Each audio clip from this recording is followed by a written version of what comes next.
শাহবাগ প্রজন্ম চত্বরের তরুণরা মুক্তিযুদ্ধ না দেখলেও যুদ্ধের স্মৃতি বুকে নিয়ে আসছেন অনেকেই।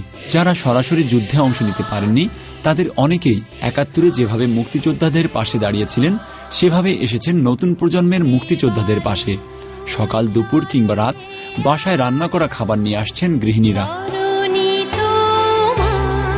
সামাজিক সাংস্কৃতিক সংগঠনের পক্ষ থেকেও বিতরণ করা হচ্ছে শুকনো খাবার ও পানি।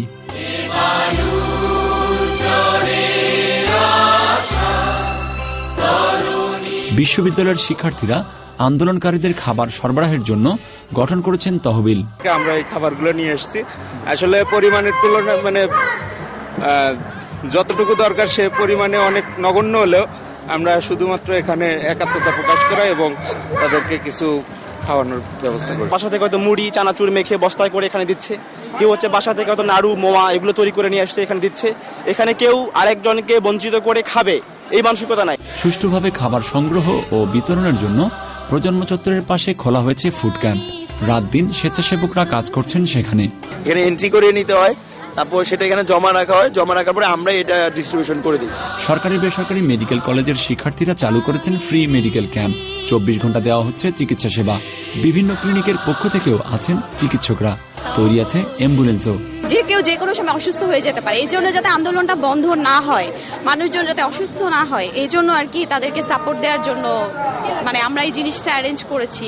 সার্বিক অবস্থা পর্যবেক্ষণ ও আন্দোলন সম্পর্কে সঠিক তথ্য সরবরাহের জন্য খোলা হয়েছে তথ্য কেন্দ্র। প্রবাসী বাংলাদেশিদের জন্য অনলাইনে তথ্য দেওয়া হচ্ছে ২৪ ঘন্টা। কেউ যেন বিভ্রান্তি সৃষ্টি না করতে পারে এবং কেউ যদি বিভ্রান্ত হন তার সেই বিভ্রান্ত শুধরে দেওয়ার জন্য আমরাও আমাদের অ্যাক্টিভিটিস চালিয়ে যাচ্ছি।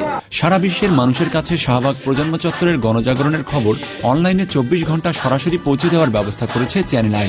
ওয়েব ঠিকানা jagobidy.com/jagoitl। চ্যানেল আই এর উদ্যোগে প্রজন্ম চত্বরে মুক্তিযুদ্ধের ছবি ও প্রামাণ্য চিত্র দেখানোর ব্যবস্থাও করা হয়েছে। দিন যত পার হচ্ছে ততই উত্তাল শাহবাগ প্রজন্ম চত্বর। নতুন প্রজন্মের মুখে ততই স্পষ্ট ৭১-এর মুক্তিকামী মানুষের প্রতিচ্ছবি।